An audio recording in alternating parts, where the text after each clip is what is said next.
Hello दोस्तों, स्वागत है आपका दृष्टि पीसीएस में। मैं हूं केवल आपके सामने। आज हम उस जिले के बारे में बात करने वाले हैं जिसके बारे में कहा जाता है कि वहां पर एक ऐसा किला है जिसके बारे में बाबर ने कहा है कि भारत के सभी किलों के बीच में वह एक मोती की तरह है। उसे किलों का रत्न कहा है और उस किले को पूर्व का जिब्राल्टर भी कहा जाता है और किलों का सिरमौर भी कहा जाता है। आप समझ ही गए होंगे किस जिले की बात हो रही है। तो आज बात हो रही है ग्वालियर जिले के बारे में।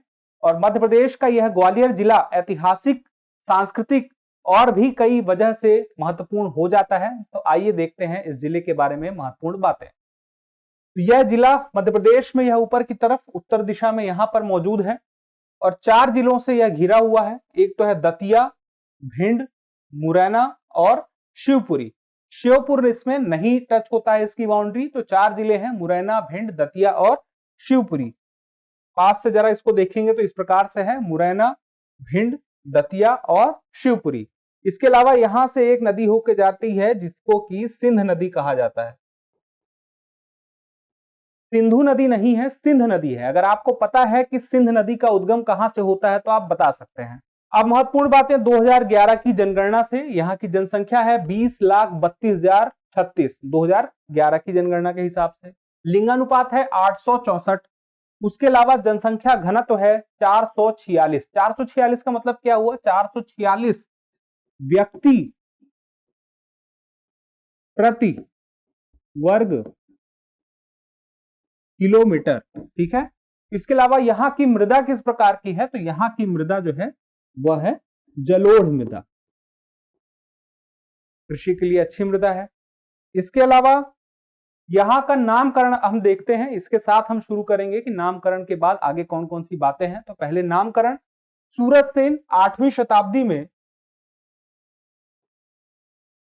शताब्दी में एक राजा सूरजसेन, इन्हें एक बड़ी घातक बीमारी हो गई और उस बीमारी से बचने के लिए वो जिस ऋषि से उनकी मुलाकात हुई, जिस साधु से उनकी मुलाकात हुई, वो कहते हैं उनका नाम है गालव ऋषि। गालव ऋषि। गालव ऋषि के द्वारा बताए उपायों से इनका इलाज हो गया और ये ठीक हो गए। और इसी की वजह से कहा जाता है कि यही गालव ऋषि हैं जिनके नाम से ग्वालियर आज जो नाम पड़ा है वो पड़ा है। और इसी के साथ ही 8वीं शताब्दी में ही सूरजसेन ने गालव ऋषि के सम्मान में, ऐसा कहा जाता है कि ग्वालियर की किले की स्थापना की थी। कौन सा किला? ग्वालियर का किला। तो ग्वालियर का किला कब बना? 8वीं शताब्दी में बना। और निर्माणकर्ता कौन है? सूरजसेन है। महाभारत काल में गोप राष्ट्र कहा गया है यह जो ग्वालियर का क्षेत्र है। इसके अलावा प्राचीन काल में गोपाचल, गोपगिरी, गोप पर्वत, गोपाद्री। गोप पर्वत और गोपाद्री क्यों कहा जाता है? क्योंकि यह जो एरिया है, जैसे जो किला बना है, वह जिस पर्वत पर बना है वह गोपाचल ही है, गोपगिरी ही उसको कहा जाता है। इसके अलावा गालेवर या गलियूर जो तुर्क इतिहासकार हैं, तुर्क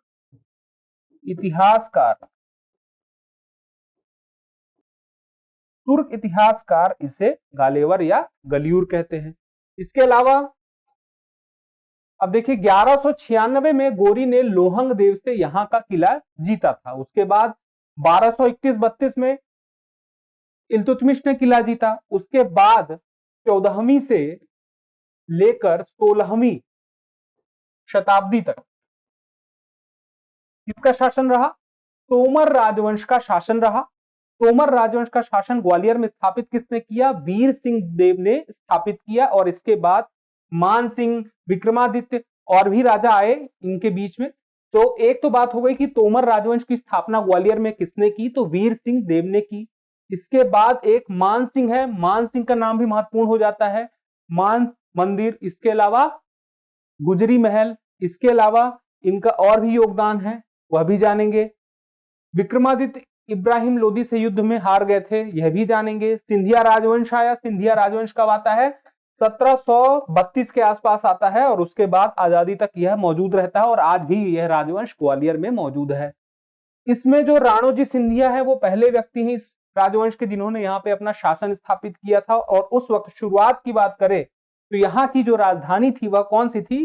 राजधानी, इन वंश की जो राजधानी थी सिंधिया की, वह उज्जैन थी। उज्जैन के बाद जो दौलत राव है 1810 में दौलत राव ने क्या किया कि राजधानी को उज्जैन से ग्वालियर शिफ्ट कर दिया। तो 1810 के पहले तक राजधानी क्या थी? उज्जैन। और उसके बाद 1810 में दौलत राव ने राजधानी कहां शिफ्ट कर दी? ग्वालियर में।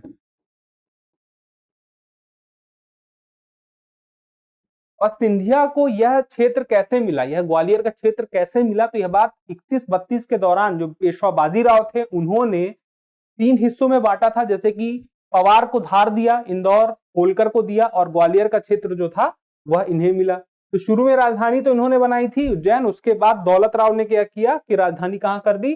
ग्वालियर। उसके बाद जियाजी राव का भी नाम महत्वपूर्ण हो जाता है कि जियाजी राव वो व्यक्ति हैं जो कि 1857 की क्रांति के दौरान वहां पर थे। कहां पर शासन कर रहे थे? ग्वालियर में। उसके अलावा उन्होंने कुछ महत्वपूर्ण निर्माण कराए हैं, जैसे कि जय विलास महल का निर्माण कराया है, मोती महल का निर्माण कराया है, विक्टोरिया बिल्डिंग आदि का निर्माण कराया है, जिसके बारे में जानना जरूरी हो जाता है। उसके अलावा जीवाजी राव का नाम जानना जरूरी हो जाता है, क्योंकि जब मध्य भारत प्रांत का गठन हुआ, मध्य भारत प्रांत का गठन कब हुआ? 28 मई 1948 को। 28 मई 1948 से 1956 में जब तक मध्य प्रदेश का गठन नहीं हो गया, तब तक मध्य भारत प्रांत रहा, मध्य भारत एक राज्य रहा। जब भारत आजाद हो गया था उसके बाद जब यह हुआ कि रियासतों का विलय हो रहा है, तो एक रियासतों का विलय होने के बाद एक मध्य भारत प्रांत का गठन होता है। और यह मध्य भारत जो प्रांत है, इसमें 25 से भी अधिक रियासतें शामिल हुई, जिसमें कि सबसे बड़ी रियासत कौन कौन सी थी? 2। एक तो थी आपकी इंदौर, और एक कौन सी थी? ग्वालियर। तो यह तय हुआ कि भाई साहब 6 महीने के लिए इसको राजधानी बनाया जाएगा और 6 महीने के लिए ग्वालियर को। तो इंदौर जो है 6 महीने और ग्वालियर 6 महीने, इन्हें राजधानी बनाने का निर्णय लिया गया। इसमें से 6 महीने जो ग्रीष्मकालीन राजधानी रहेगी वह इंदौर रहेगी, यह निर्धारित हुआ। और शीतकालीन राजधानी शीतकाल में ग्वालियर रहेगी। तो 6-6 महीने के लिए राजधानी बन गई। इसके बाद अब अगली बात आती है, तो 1857 की क्रांति के बारे में जान लेते हैं और इतिहास के पन्नों में क्या छिपा हुआ है ग्वालियर से। तो 1857 की क्रांति में 2 अहम किरदार रहे, एक तो रानी लक्ष्मीबाई और उसके अलावा तात्या टोपे। तात्या टोपे का पूरा नाम क्या है? रामचंद्र पांडुरंग। ठीक है। अब बात आती है कि यह तो झांसी की रानी थी, रानी लक्ष्मीबाई।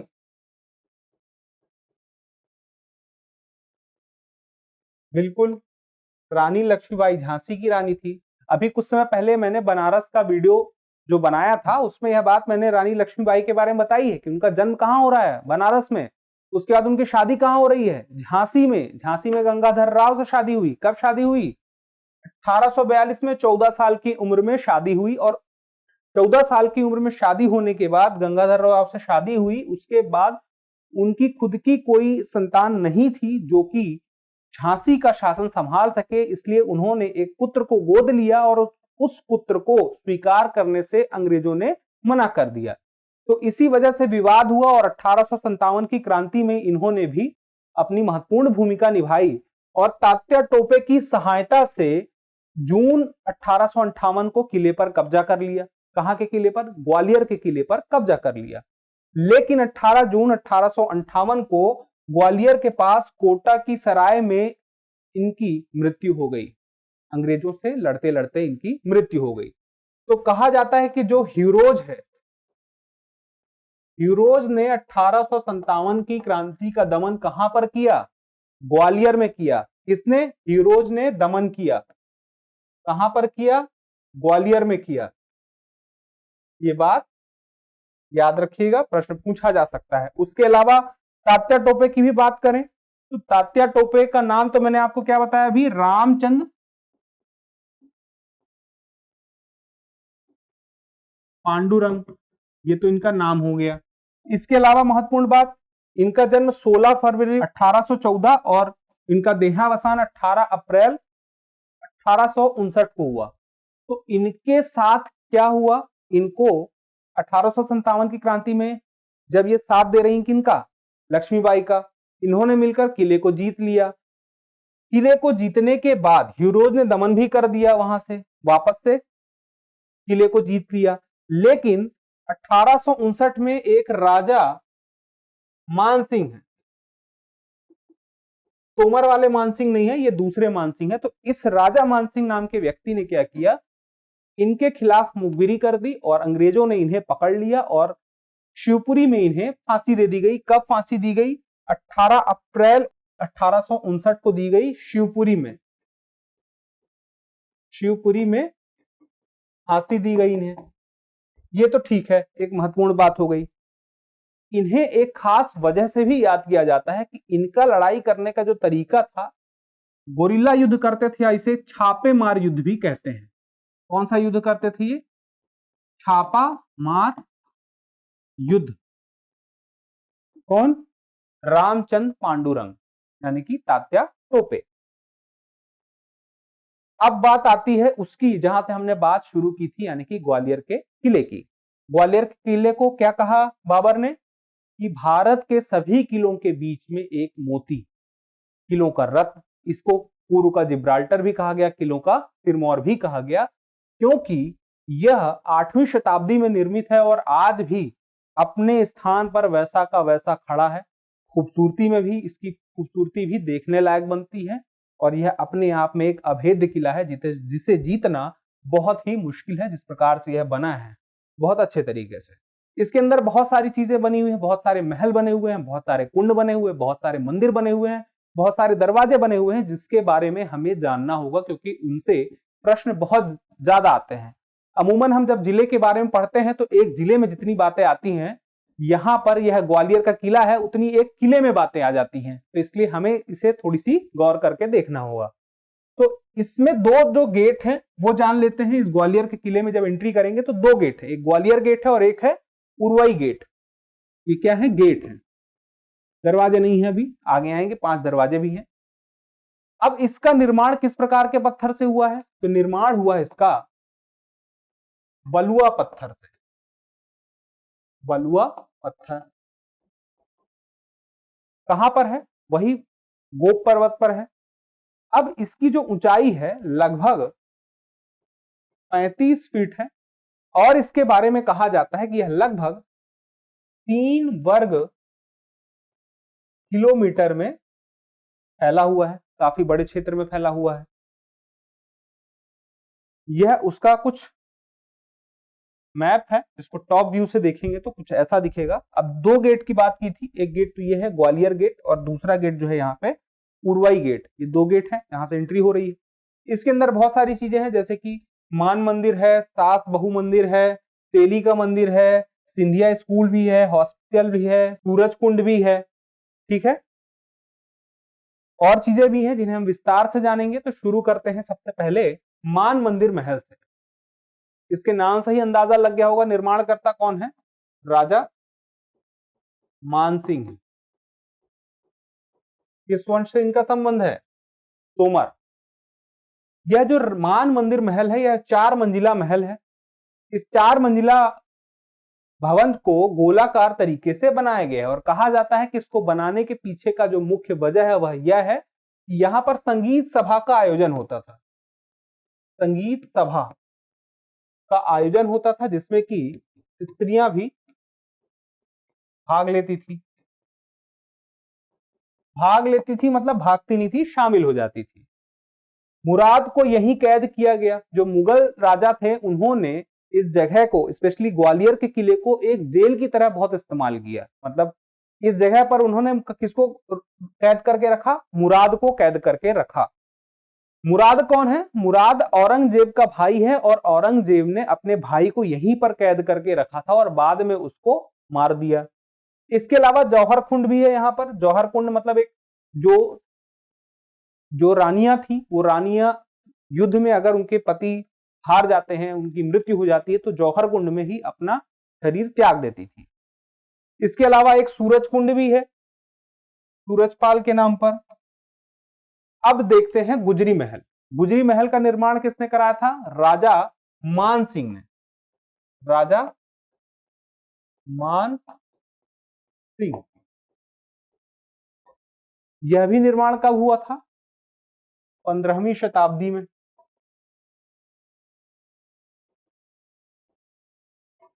अब इस गुजरी महल के बारे में एक प्रेम कहानी जुड़ी हुई है, मतलब कि प्रेम कहानी की वजह से ही एक प्रेम हुआ, उससे कहानी बनी और उस कहानी से ही बना यह महल।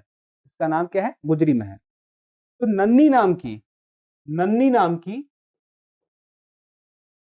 एक लड़की थी, गुर्जर थी। नन्नी क्या थी? गुर्जर।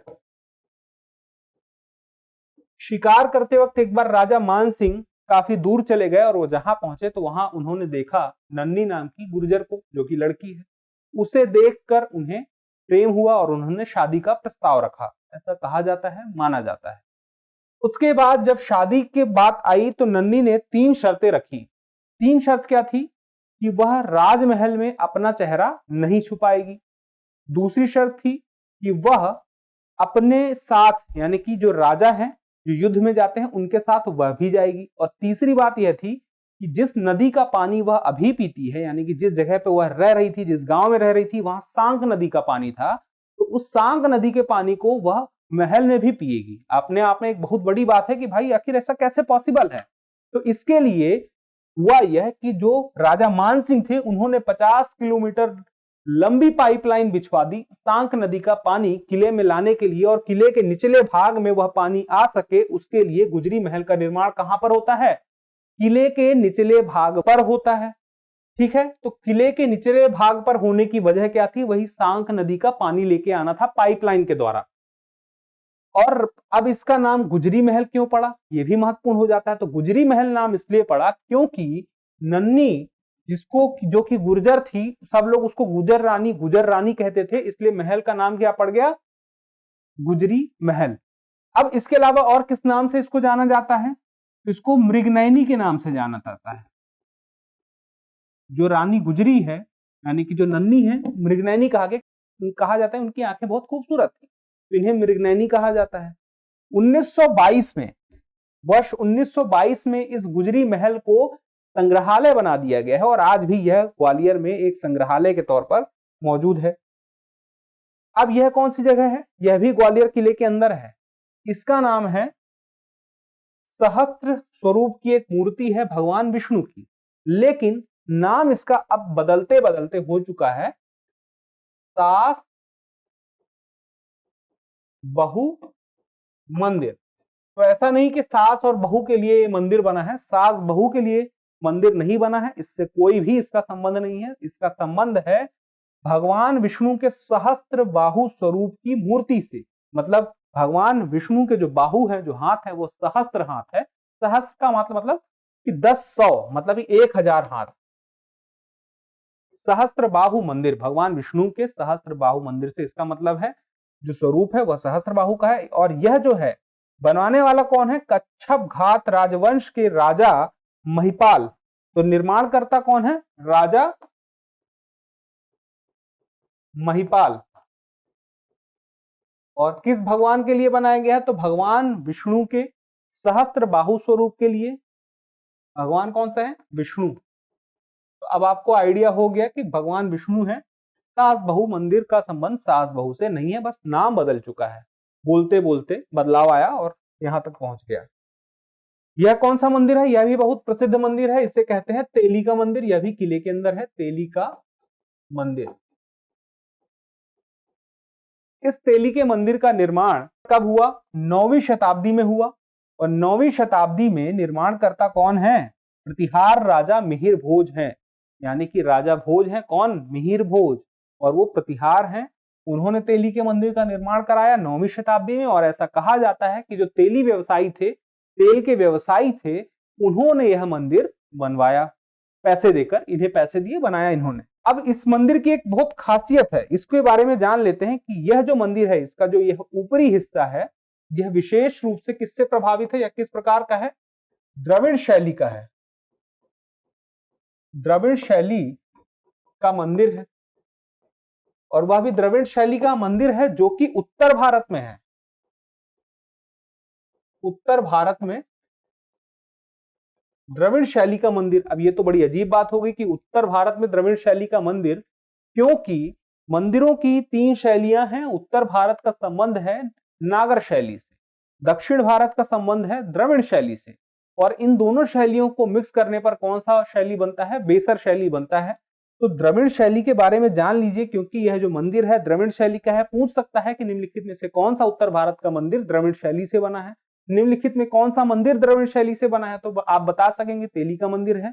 निम्नलिखित में से कौन सा मंदिर द्रविड़ शैली में बना है और वह किस जिले में है, किस किले में है? बहुत सारे सवाल उससे बन सकते हैं। तो द्रविड़ शैली की बात हो रही तो द्रविड़ शैली को जान लीजिए। द्रविड़ शैली जो है कृष्णा नदी से लेकर कन्याकुमारी तक द्रविड़ शैली के मंदिर पाए जाते हैं। शुरुआत कब हो रही है? 8वीं शताब्दी में शुरुआत होती है। और विशेषता क्या क्या है? तो इसका जो प्राकार यानी कि 4 दीवारी है, गोपुरम प्रवेश द्वार है, वर्गाकार या अष्टकोणीय गर्भगृह है, पिरामिड नुमा शिखर है, इसमें एक मंडप होता है, विशाल सा केंद्रित प्रांगण होता है तथा अष्टकोण मंदिर संरचना शामिल होती है। अब यह जो मंदिर है कई मंजिलों में होता है, यानी कि बहुमंजिला होता है। आप देख भी सकते हैं यह बहुमंजिला मंदिर है, एक के ऊपर एक मंजिल बने हुए हैं, कई फ्लोर्स हैं। पल्लवों ने द्रविड़ शैली को जन्म दिया। द्रविड़ शैली का जन्मदाता कौन है? पल्लव शासक हैं। पल्लव राजवंश ने द्रविड़ शैली की शुरुआत कराई थी और चोल काल में इसने ऊंचाइयों को छुआ। ऊ छोटा है, बड़ा होता है। चोल काल में इसने ऊंचाइयों को छुआ। इस बात को आपको याद रखना है कि पल्लव वंश ने, यानी कि जो दक्षिण में द्रविड़ शैली जो शुरू हुई, पल्लव वंश ने शुरू की, पल्लवों ने, और उसकी स्थिति यानी कि उस कला को और बेहतर स्वरूप कहां मिल रहा है? वह चोल काल में मिल रहा है। हम द्रविड़ शैली को इसलिए भी जान रहे हैं क्योंकि तेली का मंदिर द्रविड़ शैली से बना हुआ है, इसलिए हमें जानना जरूरी हो जाता है। निर्माणकर्ता याद रखिएगा मिहिर भोज हैं। आगे है कर्ण महल, यह भी जानना जरूरी है। कर्ण महल जो है इस किले में ही बना हुआ है। तोमर राजा है कर्ण सिंह, और कर्ण सिंह का एक और नाम है कीर्ति सिंह। इन्हें हम क्या कह सकते हैं? कर्ण सिंह भी। ये दोनों नाम इन्हीं के हैं और इन्हीं के नाम से यह महल बना है। इसके अलावा और कौन सी जगह है? विक्रम महल है, राजा विक्रमादित्य है, इनके नाम पर विक्रम महल बना है। इसके अलावा यह बहुत ही महत्वपूर्ण एक जगह है, इसी किले की है, इसको भी जानना जरूरी है। यह भी एक मंदिर है और इस मंदिर का नाम क्या है? चतुर्भुज मंदिर। अब चतुर्भुज मंदिर के बारे में महत्वपूर्ण बात आपको पता होनी चाहिए कि यह जो मंदिर है शून्य का प्राचीनतम साक्ष्य, किसका? शून्य का प्राचीनतम साक्ष्य कहां पर है? यहीं पर मौजूद है, ग्वालियर में। और ग्वालियर में चतुर्भुज मंदिर की दीवार पर शून्य बना हुआ है, जो कि प्राचीनतम शून्य है, जो कि बना हुआ है। यह प्राचीनतम साक्ष्य माना जाता है जो अभिलेख में लिखा हुआ है। तो इस मंदिर के बारे में जानेंगे आप। इसके अलावा कुछ और जगह हैं, जैसे कि जहांगीर महल है। कहा जाता है कि जहांगीर महल का पहले जो नाम था वह क्या था? शेर मंदिर। इसका निर्माण किसने कराया था? शेर शाह ने। शेर शाह ने इसका निर्माण कराया शेर मंदिर के नाम से, और बाद में इसका जीर्णोद्धार किसने कराया? जहांगीर ने क्या कराया? जीर्णोद्धार। अब यह जीर्णोद्धार कराया तो इस जगह का नाम क्या हो गया?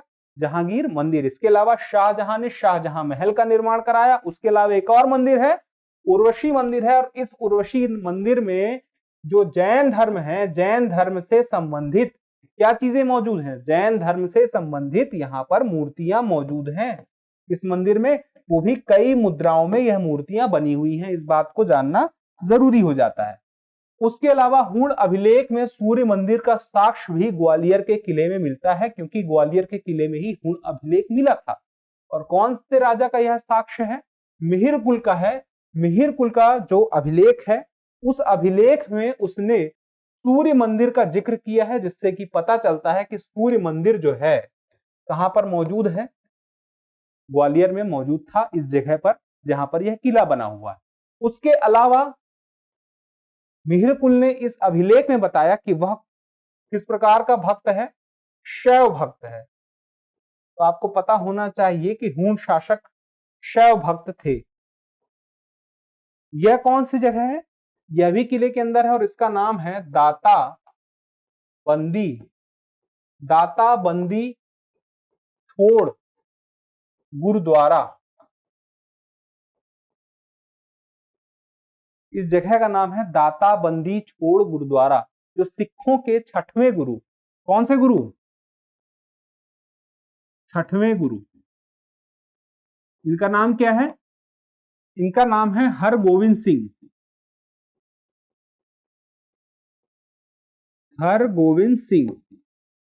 इन्हें 2 वर्ष के लिए जहांगीर ने इसी जगह पर, इसी किले में कैद कर लिया था। और कहा जाता है कि जब इन्हें जहांगीर ने कैद कर लिया तो उसकी मानसिक स्थिति खराब हो गई, उसे काफी परेशानियां होने लगी। तो कुछ लोगों ने उन्हें समझाया कि आप छठवें गुरु जो हरगोविंद सिंह जी हैं, इन्हें छोड़ दीजिए। जब उन्हें छोड़ने की बात कही गई तो इन्होंने कहा कि मुझे अकेले मत छोड़ो। वहां पर कुछ और राजा मौजूद थे, उन राजाओं की संख्या थी लगभग 52 राजा वहां पर मौजूद थे। उन्होंने कहा मैं एक ही शर्त पे यहां से छूटना चाहूंगा, जब मेरे साथ इन 52 राजाओं को ही छोड़ा जाएगा। और उन्हें छोड़ दिया गया। और उन्हें छोड़ने के बाद 20वीं शताब्दी में इस गुरुद्वारे को तरीके से बनाया गया और इसका नाम क्या है? दाता बंदी छोड़ गुरुद्वारा। यह बात किससे जुड़ी हुई है? छठवें गुरुदेव सिख जो हैं वो कौन है? हरगोविंद सिंह, उनसे जुड़ी हुई है। और गुरुद्वारे का नाम क्या है? दाता बंदी छोड़ गुरुद्वारा। याद रखिएगा कहां पर है? ग्वालियर में किले के अंदर है। इसके अलावा 5 दरवाजे हैं। 5 दरवाजे हैं ग्वालियर में, यानी कि ग्वालियर के किले में 5 दरवाजे हैं जिनका नाम जानना आपको जरूरी है। ये गलत लिखा है यहां पे। आलमगिरी दरवाजा, हिंडोला दरवाजा, गुजरी महल दरवाजा, चतुर्भुज मंदिर दरवाजा, हाथी फोड़ दरवाजा। हाथी फोड़ दरवाजे में 2 हाथी बने भी हुए हैं, दरवाजे के दोनों तरफ हाथी बने हुए हैं। और ये 5 दरवाजे हैं, ये कहां पे हैं? ग्वालियर किले के अंदर हैं, ये भी जानना जरूरी है। बिलौवा की गुफाएं, यहां पर शैलकृत शिव की मूर्तियां हैं। ठीक है, शिव की मूर्तियां हैं जो कि पत्थरों से बनी हुई हैं। और इस जगह पर बिलौवा की गुफाएं जो हैं ये कहां पर हैं? ग्वालियर में है। घाटी गांव अभयारण्य, यह याद रखिएगा, घाटी गांव अभयारण्य कहां पर है? घाटी गांव अभयारण्य है ग्वालियर में। और यह किस लिए बहुत ही प्रसिद्ध है? यहाँ पर एक खास चिड़िया का संरक्षण किया जाता है जिसे कहते हैं सोन चिड़िया। इसी के बारे में आपने कहते सुना होगा, सोन चिड़ैया, वही है सोन चिड़िया। इंग्लिश में इसे क्या कहा जाता है? Great Indian bustard.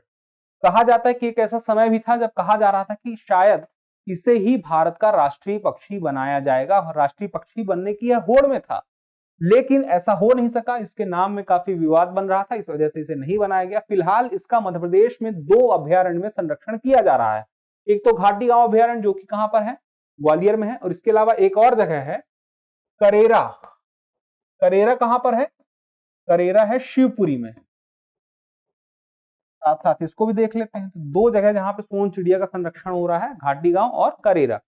अब यह सोन चिड़िया के बारे में 2 बातें जानना जरूरी है। इसकी ऊंचाई 1 मीटर तक होती है, 1 मीटर ऊंचा। और इसका जो वजन है 10 से 15 किलोग्राम। मतलब देखने में आपको शुतुरमुर्ग की तरह अच्छा खासा बड़ा दिखेगा ये।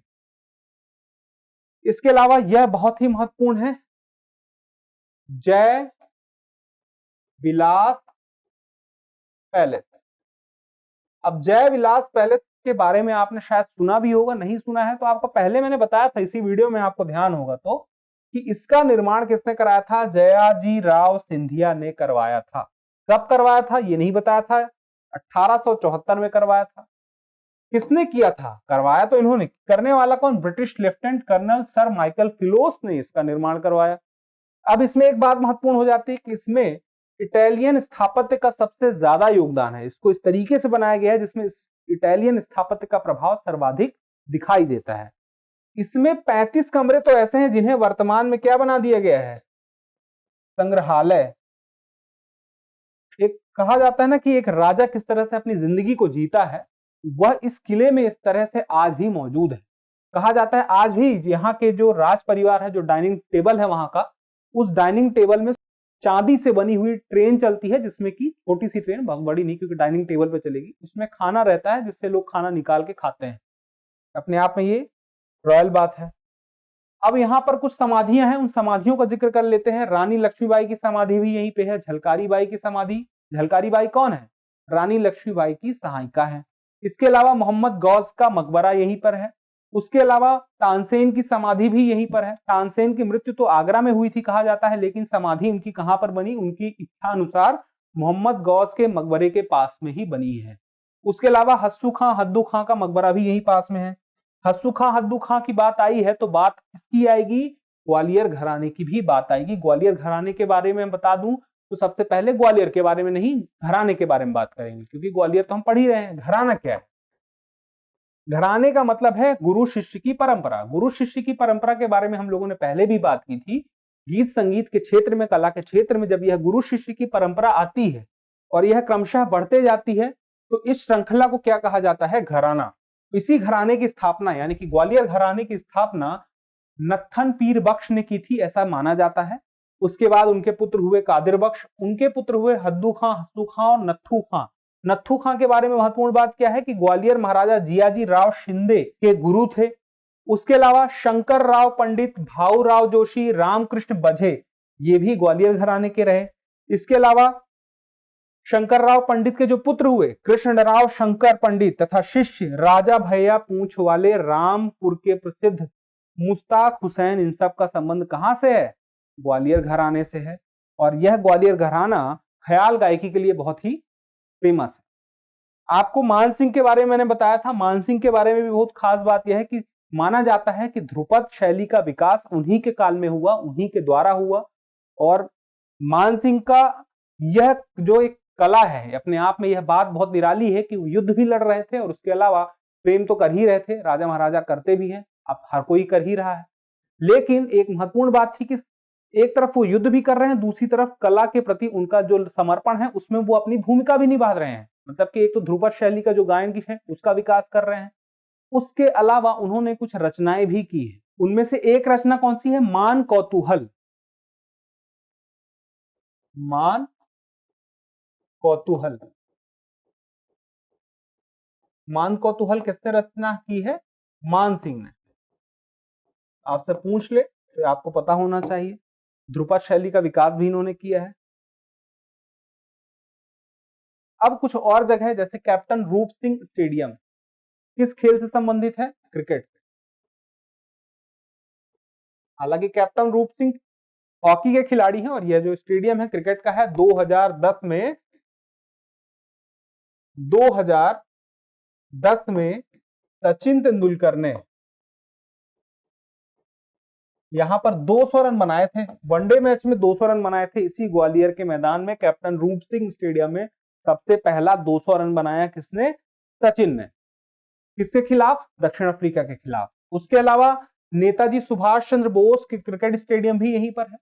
महिला हॉकी अकादमी जिसकी स्थापना 2006 में हुई थी, ग्वालियर में है।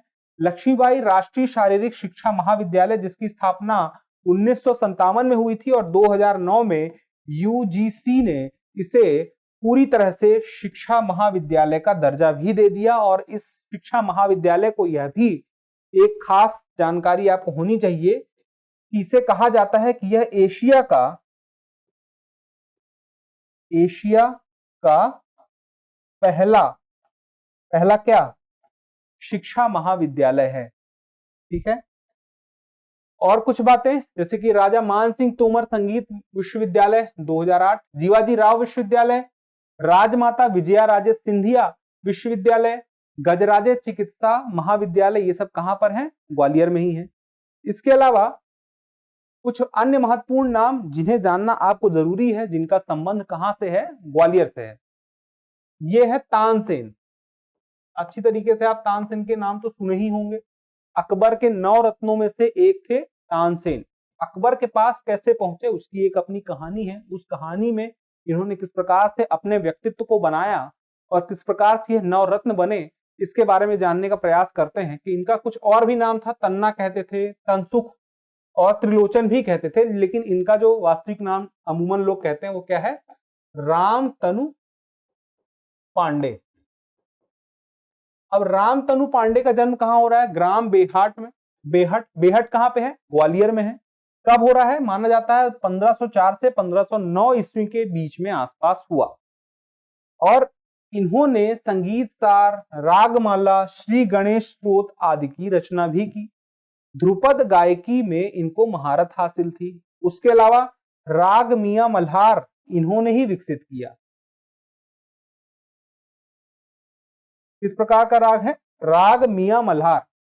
इनके बारे में कहा जाता है कि राग दीपक इन्होंने गाया था अकबर की जिद और वहां दरबार के लोगों की ईर्ष्या की वजह से यह गाना गवाया गया, और राग दीपक को गाने की वजह से इनके शरीर में आग भी लग गई थी और ये उस वजह से काफी बीमार भी हुए थे।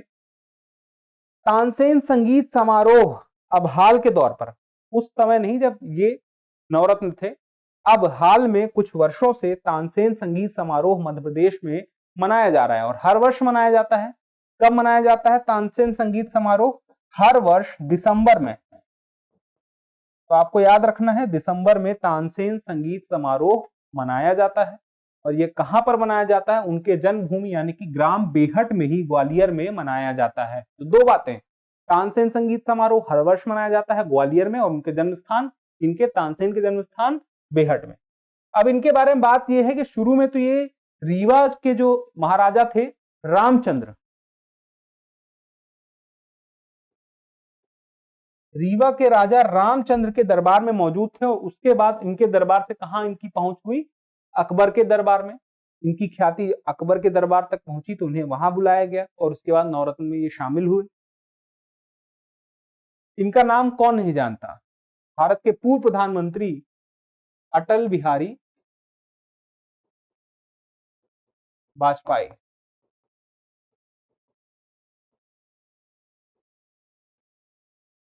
अब इनके बारे में भी जानना जरूरी है क्योंकि यह मध्य प्रदेश से हैं, उसमें भी ग्वालियर से हैं, और उसमें भी भारत के प्रधानमंत्री रह चुके हैं, ना सिर्फ एक बार, दो बार, तीन बार भारत के प्रधानमंत्री रह चुके हैं। तो इनका जन्म कहां हुआ, 25 दिसंबर 1924 को इनका जन्म होता है ग्वालियर में रहने वाले एक विनम्र स्कूल शिक्षक के परिवार में। कुछ लोग ऐसा कहते हैं कि चूंकि इनके जो पिताजी का गांव था, यानी कि इनका जो मुख्य गांव था वो कहां है, आगरा में है, बटेश्वर में, आगरा जिले के बटेश्वर गांव में है, वहीं इनका जन्म हुआ था। लेकिन यह भी कहा जाता है कि इनका जन्म ग्वालियर में हुआ था। तो अगर कोई आपके पास महत्वपूर्ण जानकारी है कि एग्जैक्टली कहां पर हुआ था, आप बता सकते हैं। फिलहाल यह भी कुछ लोग कहते हैं ग्वालियर, नहीं तो फिर बटेश्वर। ऑप्शन में से कोई एक ही मौजूद होगा जिसपे आपको टिक करना है। 1996 में तो यह 13 दिन के लिए प्रधानमंत्री बनते हैं। 3 बार बने थे, मैंने आपको बताया था। तो पहले तो 13 दिन के लिए बने 1996 में, उसके बाद 1998 से 1999 तक 11 महीने के लिए रहे, 13 दिन फिर 11 महीने, और उसके बाद पूरे के पूरे 5 वर्ष के लिए कब रह रहे हैं, 1999 से 2004 तक के लिए। लेकिन 11 अगस्त 2018 को इनका देहावसान हो चुका है। ये तो इनके बारे में कुछ ऐसी बातें हैं जो आपको हमको पता होनी ही चाहिए। एक और नई बात इसमें आपको याद रखनी है कि इनका जन्म कब हुआ था, 25 दिसंबर 1924 को हुआ था। तो इस 25 दिसंबर 1924 को आप इस तरह से याद रखिए कि सुशासन दिवस के रूप में भारत में इसे मनाया जाता है, सुशासन दिवस। और यह किसके लिए ही यह डेडिकेटेड किया गया है, अटल बिहारी वाजपेयी जी के जन्मतिथि के उसमें ही निर्धारित किया गया है कि सुशासन दिवस मनाया जाएगा, यानी कि 25 दिसंबर को प्रतिवर्ष। उसके अलावा अन्य महत्वपूर्ण व्यक्ति जैसे कि रूप सिंह, इनके बारे में बताया था कि ये हॉकी के खिलाड़ी हैं। इसके अलावा अमजद अली खान सरोद वादक, उसके अलावा शिवेंद्र सिंह, ये भी हॉकी के खिलाड़ी हैं। उसके बाद निदा फाजली जो कि उर्दू लेखक हैं। अब निदा फाजली के बारे में एक बात आप याद रखिएगा कि इनका जन्म तो कहां हुआ था, इनका जन्म हुआ था दिल्ली में, लेकिन इनका बचपन ग्वालियर में बीता, इसलिए हमें यह जानना जरूरी है। तो इसी के साथ ही ग्वालियर जिले के बारे में हमने महत्वपूर्ण जानकारियों को कवर करने की कोशिश की है। हो सकता है कोई जानकारी छूट गई हो, तो आपको ध्यान रखना है जो सिलेबस है समुद्र की तरह है। आपने बहुत सारी बातों को स्टेट जीके की पढ़ाई जो करते हैं वहां पढ़ा भी होगा, बहुत सारी चीजें मिली भी होंगी और बहुत सारी चीजें रिवाइज भी इसी बहाने हो गई होंगी। बहुत सारी चीजें ऐसी मिली होंगी जो कि पहली बार आपने देखी होंगी, और इस कार्यक्रम को शुरू करने का उद्देश्य भी यही था कि कुछ चीजें जो रह जाती हैं, छूट जाती हैं, उन्हें आप तरीके से देख सुन समझ सकें और परीक्षा में अपनी बढ़त को बना सकें। तो उम्मीद है यह प्रोग्राम आपको पसंद आया होगा। जल्द ही मिलते हैं किसी नए जिले के साथ में। तब तक के लिए स्वस्थ रहें, मस्त रहें और पढ़ते रहें। धन्यवाद। पीसीएस परीक्षाओं से जुड़ी हर जरूरी जानकारी के लिए हमने शुरू किया है एक नया कार्यक्रम, साइंस दिस वीक। ये कार्यक्रम हर रविवार दोपहर 12 बजे दृष्टि पीसीएस चैनल पर प्रसारित होता है।